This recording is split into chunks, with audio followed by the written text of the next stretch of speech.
الحمد لله الذي حبب إلينا الإيمان وزينه في قلوبنا وكره إلينا الكفر والفسوق والعصيان وجعلنا من الراشدين والصلاة والسلام على من بعث ليتمم مكارم الأخلاق. أما بعد، أعوذ بالله من الشيطان الرجيم. بسم الله الرحمن الرحيم. لقد من الله على المؤمنين إذ بعث فيهم رسولا. وقال الله تبارك وتعالى: لقد كان لكم في رسول الله أسوة حسنة. صدق الله العظيم. قال النبي صلى الله عليه وسلم: لا يؤمن أحدكم حتى أكون أحب إليه من والده وولده والناس أجمعين. وقال النبي صلى الله عليه وسلم: لا يؤمن أحدكم حتى يكون هواء تبعا لما جئت به. وقال النبي صلى الله عليه وسلم: من حفظ سنتي أكرمه الله بأربع خصال: المحبة في قلوب البررة، والهيبة في قلوب الفجرة، والسعة في الرزق، والثقة في الدين، أو كما قال عليه الصلاة والسلام. تخت پر رونق افروز علماء کرام، محترم سامعین کرام، آج کی ہماری یہ مجلس بڑی بابرکت، نورانی، اللہ کے رحمتوں سے لیس مجلس ہے، اس لیے کہ ہماری آج کی اس مجلس کی نسبت اللہ کے نبی محمد الرسول اللہ صلی اللہ علیہ وسلم کی طرف ہے. نہ بولنے والے کی کوئی حیثیت، نہ سننے والے کی کوئی حیثیت.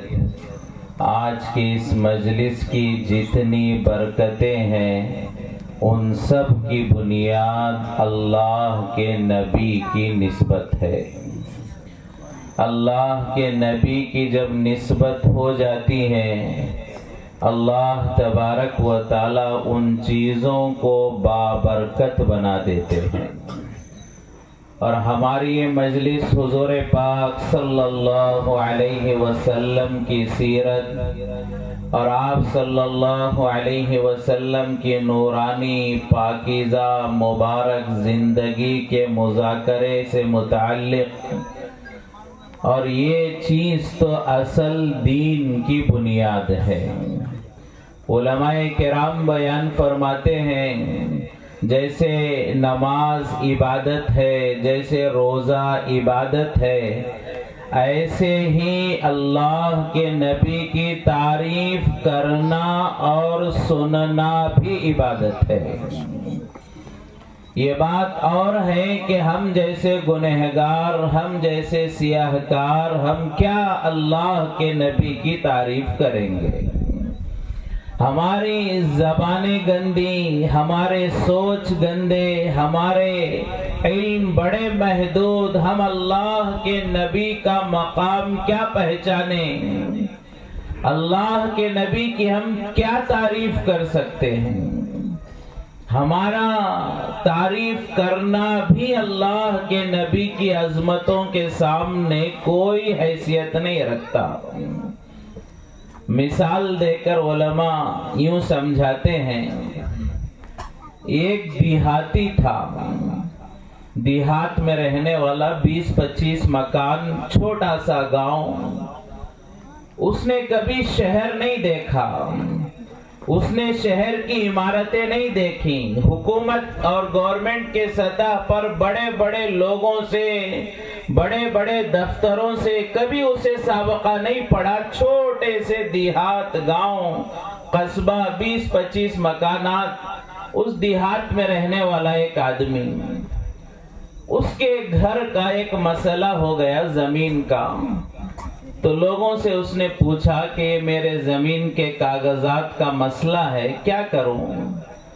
تو کسی نے بتایا کہ شہر کو جاؤ، وہاں ایک ڈی سی ہوتا ہے، اس ڈی سی سے ملاقات کرو، ڈسٹرکٹ کلیکٹر سے ملو اور اسے جا کر اپنی تکلیف بتاؤ، وہ تمہارا مسئلہ حل کرے گا.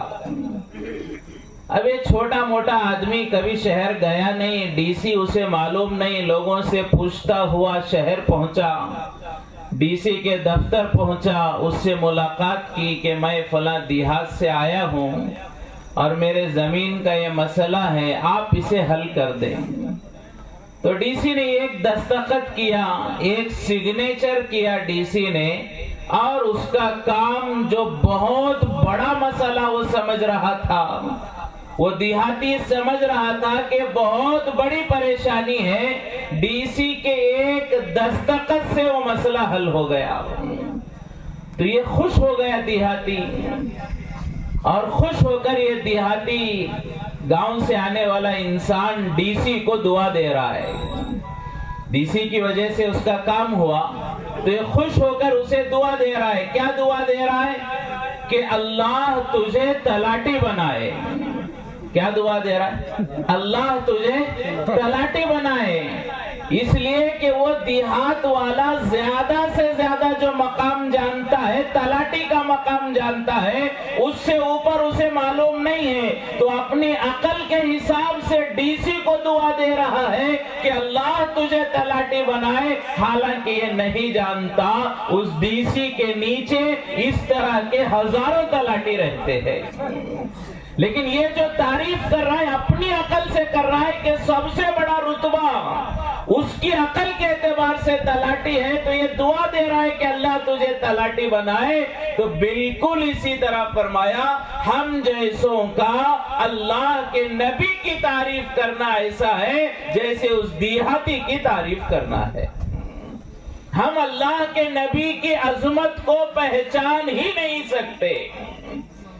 فرمایا کہ اللہ کے نبی کی عظمتیں، ایک شاعر یوں کہتا ہے کہ اگر کوئی آدمی 1000 مرتبہ اپنی زبان کو مشک و عنبر سے دھوئے اور اس کے بعد اپنی زبان پر اللہ کے نبی کا نام لائے، یہ بھی بے ادبی ہے. کہ اگر ہم اپنی زبانوں کو 1000 مرتبہ مشک و عنبر سے، خوشبو سے دھوئیں اور اس کے بعد اپنی زبان پر اللہ کے نبی کا نام نامی اسم گرامی لائے، یہ بھی اللہ کے نبی کی گستاخی ہے. تو فرمائے کہ کیا مقام، کیا عظمتیں. اسی وجہ سے ایک شاعر یوں کہتا ہے، بعد از خدا بزرگ تو ہی قصہ مختصر، کہ اللہ کے نبی کی عظمت ہم حقیقت میں سمجھ نہیں سکتے. ہاں اتنا کہہ سکتے ہیں کہ اللہ کے بعد جو کچھ ہے وہ اللہ کے نبی کا ہے. اس سے زیادہ ہم نہیں کہہ سکتے کہ یہ کہہ لے کہ اللہ کے بعد جو کچھ عظمتیں، جو کچھ مقام و مرتبہ، بلندیاں، یہ سب کچھ اللہ کے بعد جو کچھ ہے وہ اللہ کے نبی کا ہے. لہذا اللہ کے نبی کی تعریف کرنا یہ بھی عبادت ہے. اللہ کے نبی کی تعریف کو سننا یہ بھی عبادت ہے. اللہ کے نبی سے محبت کرنا عبادت کی، ایمان کی تکمیل کی بنیاد ہے. حضور پاک صلی اللہ علیہ وسلم نے ارشاد فرمایا، لا یؤمن احدکم حتی اکون احب الیہ، کہ اے ایمان والو، تم میں سے کوئی بھی کامل و مکمل ایمان والا اس وقت تک نہیں ہو سکتا جب تک کہ وہ اپنے باپ دادا سے، اپنی اولاد سے، یہاں تک کہ اپنی جان سے بھی زیادہ مجھ سے محبت نہ کرے۔ حضور پاک صلی اللہ علیہ وسلم نے ایمان کے تکمیل کی بنیاد بیان فرمائی کہ ہم اپنے باپ دادا سے، اپنی اولادوں سے، اپنی بیوی بچوں سے، اپنے مال و دولت سے، اپنی جائیدادوں سے، یہاں تک کہ اپنی جان سے زیادہ اللہ کے نبی سے محبت کریں۔ حضور پاک صلی اللہ علیہ وسلم نے فرمایا، اس حدیث میں سب سے پہلا تذکرہ باپ دادا کا کیا کہ تم اپنے باپ دادا سے زیادہ مجھ سے محبت کرو۔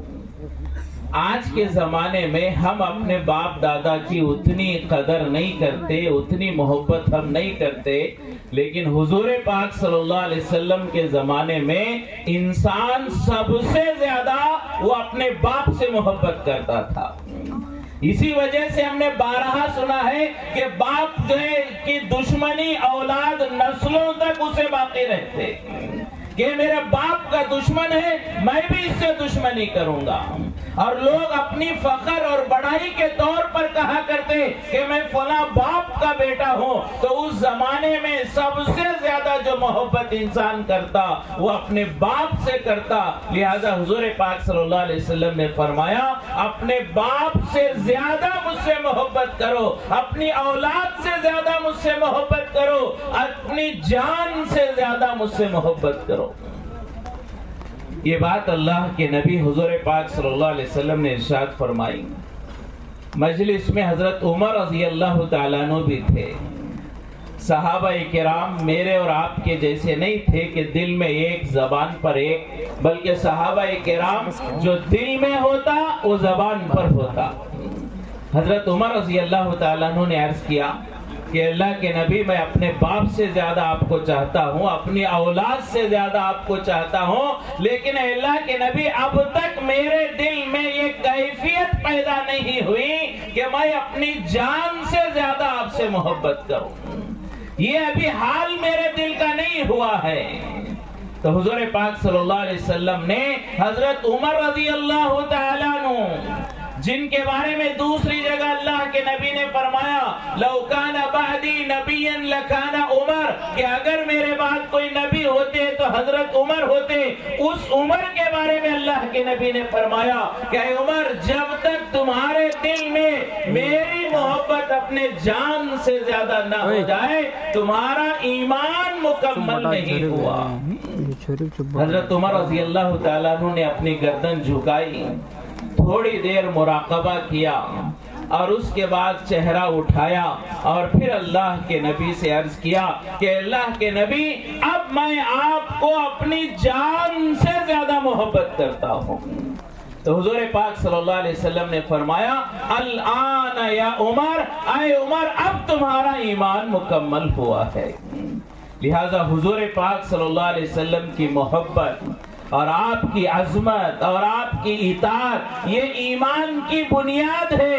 اسی لیے علماء کرام بیان فرماتے ہیں کہ حضور پاک صلی اللہ علیہ وسلم کی سیرت کو بولنا بھی عبادت ہے، سننا بھی عبادت ہے، اور آپ کی تعریف کرنا بھی عبادت ہے۔ ایک مرتبہ حضرت عباس رضی اللہ تعالیٰ عنہ، حضور پاک صلی اللہ علیہ وسلم کے چچا، حضرت عباس رضی اللہ تعالیٰ عنہ حضور پاک صلی اللہ علیہ وسلم کی خدمت میں آئے اور آ کر کہا کہ اللہ کے نبی، میں آپ کی تعریف کرنا چاہتا ہوں۔ فرمایا کہ صحابہ کرام نے اللہ کے نبی کی تعریف کی ہے، اور کیا بہترین تعریف کی ہے، ہم اس کا تصور نہیں کر سکتے۔ ہمارا ایمان اور ہمارے دلوں میں اللہ کے نبی کی وہ عظمت نہیں ہے جس سے اس معیار پر ہم پہنچ سکے۔ حضرت عباس رضی اللہ تعالیٰ عنہ نے حضور پاک صلی اللہ علیہ وسلم سے عرض کیا کہ اللہ کے نبی، میں آپ کی تعریف کرنا چاہتا ہوں۔ حضور پاک صلی اللہ علیہ وسلم نے اجازت مرحمت فرمائی کہ ٹھیک ہے، تعریف کرو۔ تو حضرت عباس رضی اللہ تعالیٰ عنہ نے کہا کہ اللہ کے نبی، اے میرے آقا، جب آدم علیہ السلام کا آسمانوں پر فرشتوں نے سجدہ کیا، ہم سب جانتے ہیں کہ آدم علیہ السلام کا سجدہ کیا گیا، تو حضرت عباس رضی اللہ تعالیٰ عنہ عرض کر رہے کہ اے میرے آقا، جب آسمانوں پر فرشتوں نے آدم علیہ السلام کا سجدہ کیا تو وہ حقیقت میں صرف آدم کا سجدہ نہیں تھا، آدم کے اندر جو آپ کا نور تھا تمام فرشتوں نے آپ کے نور کا سجدہ کیا ہے۔ فرمایا کیا محبت، کہاں تک عقل، کہاں تک سوچ حضرت عباس کی، کیا کہہ رہے ہیں کہ اللہ کے نبی آپ تو آدم کی اولاد ہے، لہٰذا جب آدم تھے تب آپ کا نور بھی ان کے اندر موجود تھا، تو جو فرشتوں نے آدم کا سجدہ کیا وہ اصل میں آپ کے نور کا بھی سجدہ ہے۔ اور آگے کہتے ہیں عباس رضی اللہ تعالیٰ عنہ کہ اللہ کے نبی اے میرے آقا، جب نوح علیہ السلام کی کشتی بھنور میں پھنس رہی تھی، چاروں طرف طوفان ہے اور جو بڑے بڑے پہاڑ پانی کے زد میں آ چکے ہیں، ہر طرف پانی ہی پانی نظر آ رہا ہے، زمین سے پانی ابل رہا ہے، آسمانوں سے پانی برس رہا ہے، ایسے جو ہے طوفان میں نوح علیہ السلام کی جو کشتی کو اللہ نے بچایا، حضرت عباس رضی اللہ تعالیٰ عنہ کہتے ہیں اے میرے آقا، وہ کشتی کیسے طوفان میں ڈوب سکتی جس کے اندر نوح علیہ السلام کے اندر آپ کا نور اللہ نے رکھا ہوا تھا۔ نوح علیہ السلام کی اولاد میں آپ کو پیدا ہونا ہے اور ان کے اندر آپ کا نور ہے، تو وہ کشتی کیسے ڈوب سکتی ہے جس کے اندر اللہ کے نبی آپ کا نور اللہ نے رکھا تھا۔ یہ محبت ہے۔ اور آگے حضرت عباس رضی اللہ تعالیٰ عنہ کہتے ہیں کہ اللہ کے نبی ابراہیم کو آگ کیسے جلا سکتی جبکہ ابراہیم کے اندر آپ کا نور موجود تھا، آپ کے نور کی برکت سے ابراہیم کو آگ نے نہیں جلایا ہے۔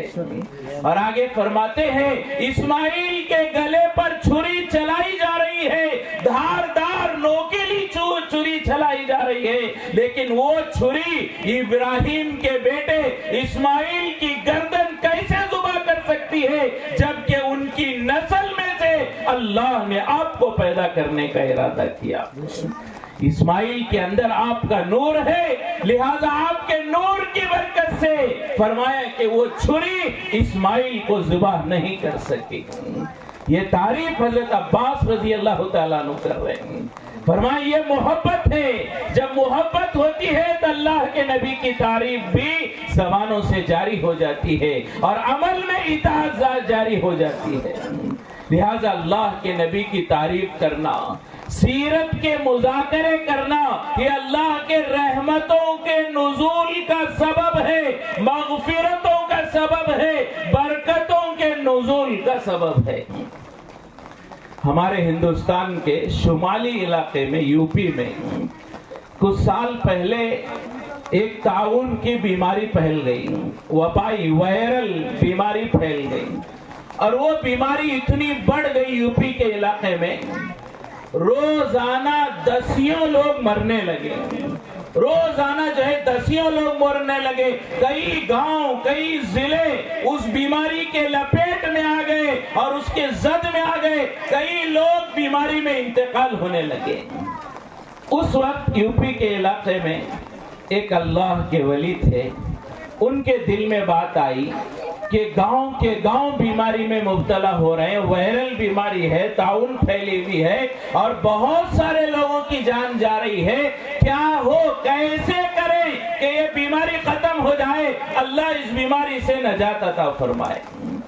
لہٰذا ان اللہ والوں کے دل میں خیال آیا کہ جہاں اللہ کے نبی کی زندگی بولی جاتی ہے، جہاں اللہ کے نبی کی سیرت پر عمل ہوتا ہے، وہاں اللہ کی رحمتیں اترتی ہے۔ لہٰذا یہ کیا جائے کہ ہر گاؤں میں ہر گھر میں نبی کی سیرت پڑھی جائے۔ لہٰذا ان اللہ والوں نے ایک چھوٹی سی کتاب، آسان کتاب، ایسی آسان کہ ہر گاؤں والا، گاؤں کا ہر گھر والا اسے پڑھ سکے، اسے سمجھ سکے، اس پر عمل کر سکے، ایسی آسان چھوٹی سی کتاب اس اللہ والے نے سیرت کی لکھی اور گاؤں گاؤں گھر گھر اس کتاب کو پہنچا دیا۔ ہر گھر میں وہ کتاب پہنچ گئی اور ہر گھر والے سیرت کی اس کتاب کو پڑھنے لگے۔ 10-12 دن نہیں ہوئے تھے کہ اللہ نے اس بیماری کو ختم کر دیا۔ 10-12 دن نہیں گزرے تھے، پورے علاقے سے وہ بیماری ختم ہو گئی۔ وہ جو کتاب لکھنے کا سوچا اور جن کے دل میں خیال آیا کہ اس بیماری کا حل، ہر مصیبت کا حل اللہ نے نبی کی زندگی میں رکھا ہے، لہٰذا یہ خیال جن کے دل میں آیا اور جنہوں نے کتاب لکھی اور اس کتاب کی برکت سے اللہ نے پوری بیماری کو ختم کر دیا، وہ لکھنے والے اللہ والے کا نام تھا حضرت مولانا مفتی اشرف علی تھانوی رحمت اللہ علیہ۔ آج بہت سارے لوگ ان کے بارے میں بدگمان، غلط فہمی ہمارے دلوں میں ہے کہ اللہ کے نبی سے محبت نہیں تھی۔ وہی مفتی اشرف علی تھانوی رحمت اللہ علیہ، انہی کے دل میں خیال آیا کہ اللہ کے نبی کی زندگی ہر مسئلے کا حل ہے اور انہوں نے کتاب لکھی اور اسی کی برکت سے پورے علاقے پر اللہ نے رحمتیں برسائی ہے۔ تو فرمایا جہاں اللہ کے نبی کی سیرت بولی جائے، سنا جائے، پڑھا جائے، لکھا جائے، عمل کیا جائے، وہاں اللہ کی رحمتیں نازل ہوتی ہے۔ فرمایا کہ اللہ کے نبی کی سیرت یہ ایمان اور شریعت کی بنیاد ہے، لہذا ہمیں چاہیے کہ اس طرح کی مجلسوں میں آئیں اور بڑے ادب کے ساتھ اور بڑے طلب کے ساتھ اور جو باتیں ہمارے سامنے آئے ان پر عمل کی نیتوں کے ساتھ، اللہ کے نبی کی محبتوں سے اپنے دل کو منور کرنے کے ارادوں کے ساتھ بیٹھیں گے، اللہ ضرور ہمیں نفع نصیب پہنچائیں گے۔ فرمائیں کہ آج کی ہماری مجلس ربیع الاول حضور پاک صلی اللہ علیہ وسلم کے میلاد سے متعلق مجلس ہے، اور علماء فرماتے ہیں حضور پاک صلی اللہ علیہ وسلم کی 2 ولادتیں ہیں۔ حضور پاک صلی اللہ علیہ وسلم کی 2 ولادتیں، ایک ولادت جسمانی ہے، دوسری ولادت روحانی ہے۔ ایک حضور پاک صلی اللہ علیہ وسلم کی ولادت جسمانی، آپ صلی اللہ علیہ وسلم کا دنیا میں آنا، اور دوسری ولادت روحانی کہ آپ صلی اللہ علیہ وسلم کو نبوت کی ذمہ داری کا دیا جانا۔ یہ 2 ولادتیں اللہ کے نبی حضور پاک صلی اللہ علیہ وسلم کی، ایک ولادت جسمانی، دوسری ولادت روحانی۔ فرمائے دونوں کا تذکرہ عبادت ہے۔ ولادت جسمانی سے اللہ کے نبی کی محبت پیدا ہوتی ہے، ولادت روحانی سے اللہ کے نبی کی اطاعت پیدا ہوتی ہے۔ حضور پاک صلی اللہ علیہ وسلم کی ولادت جسمانی میں بھی آپ با کمال ہیں، بے مثال ہیں، آپ جیسا حسن بھی اللہ نے کسی کو نہیں دیا اور آپ جیسی نبوت بھی اللہ نے کسی کو نہیں عطا فرمائی۔ ولادت جسمانی میں بھی بے مثال، ولادت روحانی میں بھی بے مثال، آپ جیسا حسن بھی اللہ نے کسی کو نہیں دیا، آپ جیسا مقام، مرتبہ، عظمت بھی اللہ نے کسی کو نہیں عطا فرمائی۔ حضور پاک صلی اللہ علیہ وسلم کا دنیا میں آنا، ہم وہ واقعات کو پڑھیں، تاریخ کو دیکھیں، کیسا اللہ نے نظام بنایا، کیسے اللہ کی رحمتیں متوجہ ہوئیں اور کیا محبتوں کا اظہار اللہ نے اس زمانے میں فرمایا ہے۔ فرمائیں کہ حضور پاک صلی اللہ علیہ وسلم کے والد حضرت عبداللہ کے بارے میں آتا ہے کہ حضور پاک صلی اللہ علیہ وسلم کے والد ایک مرتبہ حضرت عبداللہ سفر میں تھے، ایک یہودی عورت نے حضرت عبداللہ کو دیکھا اور دیکھ کر اس عورت نے پیغام دیا کہ اے عبداللہ میں آپ سے نکاح کرنا چاہتی ہوں۔ عبداللہ کو حضور کے والد کو نکاح کا پیغام دیا اس یہودی عورت نے اور ایک کہا کہ میں آپ سے نکاح کرنا چاہتی ہوں، مجھے مہر بھی نہیں چاہیے، میں مہر معاف کر دوں گی، بلکہ میں اپنی جائیداد آپ کے حوالے کر دوں گی، آپ مجھ سے نکاح کر لیں۔ حضرت عبداللہ بڑے باحیا، بہت اخلاق والے، بڑے نرم مزاج، عورتوں سے بالکل اختلاط نہیں، تو حضرت عبداللہ نے کہا کہ یہ نکاح کا مسئلہ ہے، میں فیصلہ نہیں کر سکتا، میرے والد عبد المطلب سے مشورہ کروں گا، اور تم جو ہے کسی کو میرے ابا کے پاس بھیج دو، وہاں نکاح کی بات ہوگی۔ تو وہ حضور پاک صلی اللہ علیہ وسلم کے والد سفر سے آ گئے۔ اس کے بعد حضور پاک صلی اللہ علیہ وسلم کے دادا عبد المطلب نے آپ کے والد کا نکاح حضرت آمینہ سے کرا دیا۔ کچھ دن گزرے، دوبارہ اس یہودی عورت نے حضرت عبداللہ کو، حضور کے والد کو دیکھا تو نکاح کا پیغام نہیں دیا، تو لوگوں نے کہا کہ کچھ دن پہلے تم نے اپنی طرف سے نکاح کا پیغام دیا اور یہ کہا کہ مہر نہیں چاہیے، اور آگے کہا کہ میں اپنی جائیداد دوں گی، لیکن آج کیا بات ہے کہ تم عبداللہ کو دیکھ کر بھی خاموش ہو؟ تو اس یہودی عورت نے کہا جب میں نے پہلی مرتبہ عبداللہ کو دیکھا تھا، ان کے پیشانی میں ایک نور میں نے محسوس کیا تھا، اور میری خواہش تھی کہ وہ نور میرے پیٹ میں آ جائے، لیکن آج میں دیکھ رہی ہوں کہ وہ نور آمینہ کے پیٹ میں منتقل ہو چکا ہے۔ لہذا میرا مقصد عبداللہ سے نکاح کا اس نور کو حاصل کرنا تھا، جب وہ نور ہی آمینہ کے اندر چلا گیا، اب مجھے نکاح کی خواہش نہیں ہے۔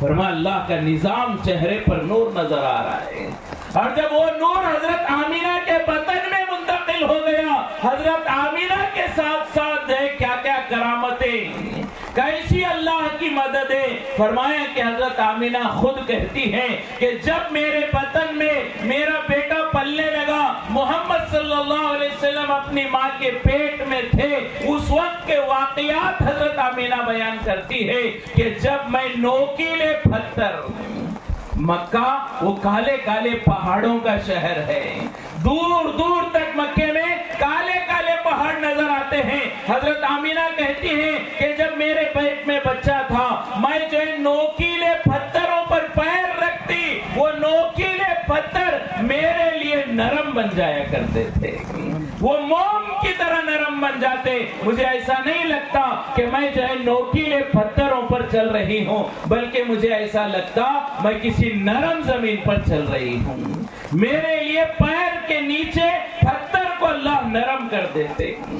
علماء کرام بیان فرماتے ہیں، یہاں ایک غور کرنے کی بات ہے، جب آمینہ کے بطن میں محمد صلی اللہ علیہ وسلم ہے، زمین اور پتھروں کو اللہ نے نرم کر دیا، اور کسی امتی کے دل میں اللہ کے نبی کی محبت ہو، وہ کیسے سخت دل ہو سکتا ہے۔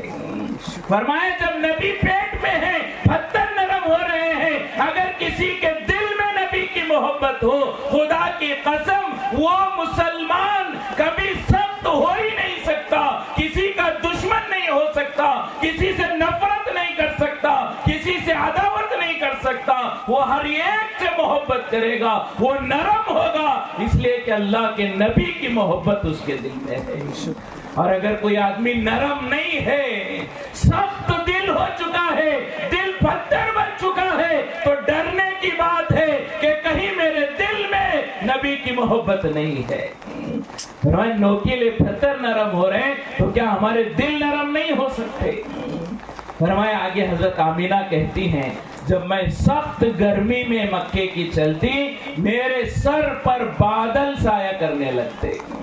میرے پیٹ میں بچہ پل رہا ہے، اس کے اثرات دیکھو کہ جیسے سخت گرمی میں بادل میرے لیے سایہ کر رہے ہیں۔ جب میں درختوں کے کنارے سے گزرتی، وہ درخت ایسے جھک جاتے جیسے وہ درخت مجھے سلام کر رہے ہوں۔ اور جب میں کنویں میں پانی بھرنے کے لیے جاتی اپنے سہیلیوں کے ساتھ، تو دیکھا کہ سب سہیلیاں ڈول چھوڑ کر رسی کھینچ کر پانی بھر رہی ہے، لیکن جب میری باری آتی اور میں کنویں پر پانی بھرنے جاتی، پانی خود بخود اوپر کنویں کے منہ پر آ جاتا اور مجھے رسی چھوڑنے کی ضرورت نہیں تھی۔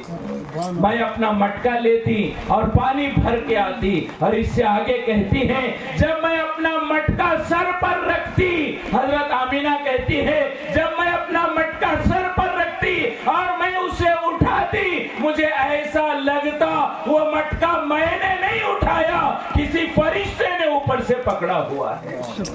مٹکا میرے سر پر ہوتا لیکن وزن میرے سر پر نہیں ہوتا، کسی فرشتے نے اسے اٹھایا ہوتا۔ اور یہ اللہ کی رحمتیں، بلکہ اس سے آگے بڑھ کر ایک مرتبہ مکے کی کچھ عورتوں نے آ کر عبد المطلب حضور پاک صلی اللہ علیہ وسلم کے دادا کے پاس شکایت کی، حضور کے دادا کے پاس آ کر شکایت کی کہ عبد المطلب آپ کے بیٹے کا انتقال ہو چکا ہے، عبداللہ کا انتقال ہو گیا، اور آپ کی بہو بیوہ ہے، 2-4 مہینے ہوئے شوہر کا انتقال ہو کر، ابھی تو وہ جو ہے بیوہ بن گئی ہے، لیکن اس وقت میں آمینہ خوشبو لگا رہی ہے۔ آمینہ کس کے لیے خوشبو لگاتی ہے؟ شوہر کا انتقال ہوا ہے، ابھی زیادہ وقت نہیں گزرا، بیوہ ہے، آخر آمینہ کس کے لیے خوشبو لگا رہی ہے، عطر لگا رہی ہے؟ تم اپنی بہو سے کہو کہ بیوہ عورتیں خوشبو نہیں لگاتی۔ تو عبد المطلب نے ایک مرتبہ آمینہ کو بلایا، حضور کی والدہ کو، اور آ کر بلا کر کہا کہ دیکھو بہو، دیکھو بیٹا، کہ مکے کی عورتیں شکایت کر رہی ہیں تم عطر لگا رہی ہو، حالانکہ تمہارے شوہر کا انتقال ہو کر ابھی زیادہ دن نہیں گزرے ہیں، اس طرح سے بیوہ عورت کا عطر لگانا، خوشبو لگانا اچھی بات نہیں ہے۔ تو حضرت آمینہ نے کہا کہ ابا جان، اللہ کی قسم میں نے کبھی خوشبو نہیں لگائی، یہ جو خوشبو میرے بدن سے آتی ہے وہ میرے اندر کے بچے کی وجہ سے آتی ہے۔ میں نے خوشبو نہیں لگائی، یہ میرے اندر جو بچہ پل رہا ہے اس کی وجہ سے میرے بدن سے خوشبو نکلتی ہے، جس راستے سے میں گزرتی ہوں وہ راستہ خوشبو سے بھر جاتا ہے۔ یہ ہے اللہ کے نبی کی برکتیں۔ اور جب حضور پاک صلی اللہ علیہ وسلم کی ولادت ہوئی اور حضرت حلیمہ، لمبا واقعہ ہے مختصراً، حضرت حلیمہ آئی حضور پاک صلی اللہ علیہ وسلم کو دودھ پلانے کے لیے لے جانے کے لیے، تو آنے کے بعد ان کی خوبصورتی کو دیکھ کر حضرت حلیمہ دنگ رہ گئی اور حضور کے چہرے کو دیکھتے ہی رہ گئی۔ تو حضور کی خوبصورتی کو دیکھ رہی تھی، تو آمینہ حضور پاک صلی اللہ علیہ وسلم کی والدہ نے جب دیکھا کہ حلیمہ میرے بچے کو دیکھ رہی ہے اور رشک کر رہی ہے خوبصورتی پر، تو حضرت آمینہ نے کہا کہ حلیمہ، آج تک میں نے ایسا حسین بچہ نہیں دیکھا ہے۔ حضرت آمینہ کہہ رہے کہ آج تک میں نے ایسا حسین خوبصورت بچہ نہیں دیکھا۔ تو آمینہ کے کہنے پر حضرت حلیمہ نے کہا، اے آمینہ، تم تو مکے میں رہنے والی، صرف اپنے خاندان، اپنے رشتہ داروں کو تم نے دیکھا اور تم یہ کہہ رہی ہو کہ آج تک میں نے ایسا بچہ نہیں دیکھا، لیکن آمینہ میں حلیمہ ہوں، میں ہر سال آتی ہوں، بچوں کو دودھ پلانے کے لیے لے جاتی ہوں، میں نے کئی شہروں کو دیکھا، کئی قبیلوں کو دیکھا، کئی خاندانوں کو دیکھا۔ حلیمہ کہتی ہے، میں کہتی ہوں آمینہ، آج تک میں نے ایسا بچہ نہیں دیکھا ہے۔